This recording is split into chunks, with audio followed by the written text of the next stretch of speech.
khoai mà dư đó cái đạo này đó han tao 100 người là gì đó dân là cái dân mà phanh nó lăng hen nữa đâu răng nhai nha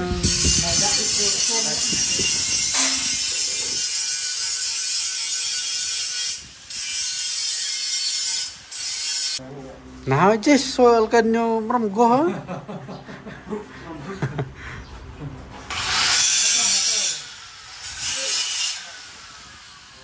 lên chưa ra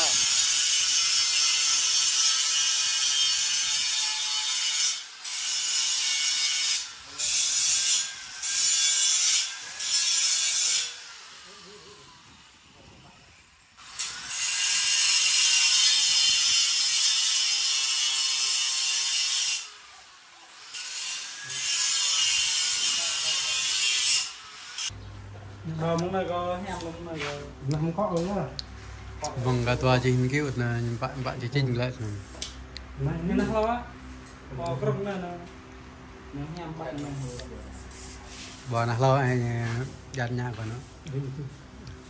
nó là hai brahan nó lẹp hong thích là ngăn yêu gì cần kran với cái năm này ăn hôm nay nữa này nó này tôi mua một phút rồi mày cái mút mình á ăn chỗ nhìn kapal là bao nhiêu ná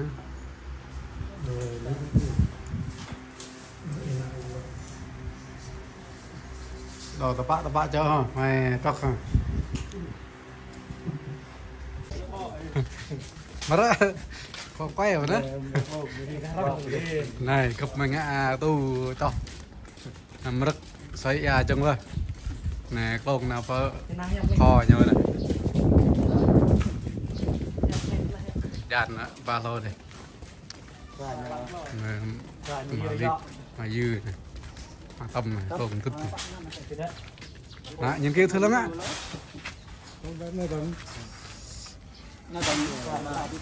đậu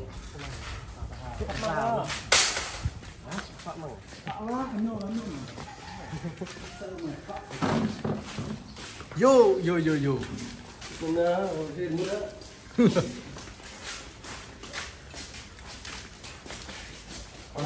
phải từ đây bình tĩnh thôi đeo hai vân cái vép vào luôn này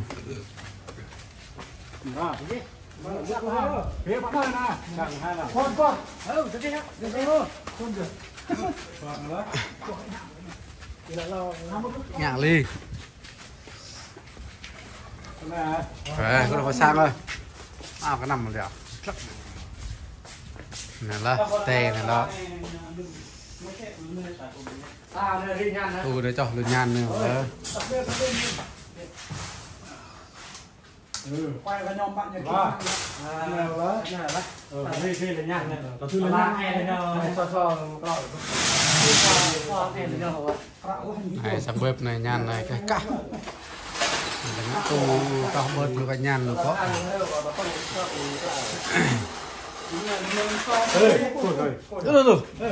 có cho bạn không tâm này đúng rồi đấy đừng mua cái tay lắm rồi lên đây này nó lại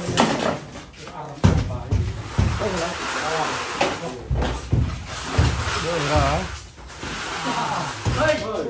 rồi thông nọ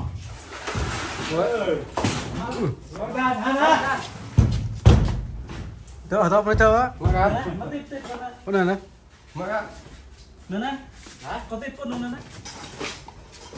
Tiếp cái này này. Nữa này.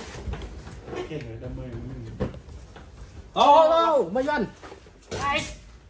Có bóng bổng. Được rồi. Này gì? Nó tất vào nhỏ này. Có tu rồi tơi. Chú mong cho nông chế nhốt. Nói bằng tê đến đây. Phải cái nhóm bằng đây. Dạ, đợi rồi. Mò lục lúc là. Này, nó tê là sang tê của con đúng không?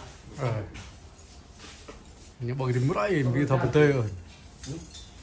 Chán đi. Chán. Cả. Cái gì đấy? Dạ. Dạ. Cũng dạ. Chán. Chán nữa. Nên quá. Nó tôm này. Là đang cái này đang. Đó, không. Cái đó có rồi. Mà có mà đó.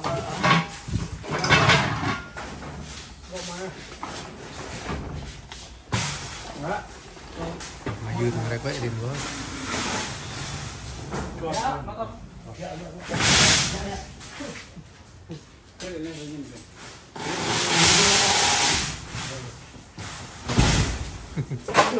Đàm ly, đủ.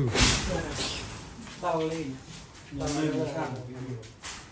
Nó đâm môi nó ác rồi.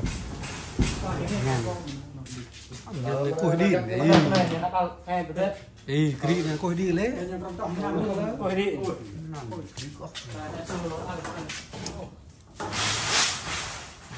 Măng nó hay là con này. nó sẽ chê chưa cối đi Cái này. Ai có nhâm nơ Lên lên mà đó. hả? Dạ sang con. nó cọ vị còn nữa mà lên Nè ai lơ nhâm hả? tên ya là tên nan rồi Nhưng mà cho loại nhưng mà này mà vợ chồng ơi là đu muông lắm mà mình béo á này cặp mà vợ chồng có này phải đi mẹ number one rồi vậy đi được nhâm nữa à? Đủ lắm. Mệt Nhìn này. như thế kinh kinh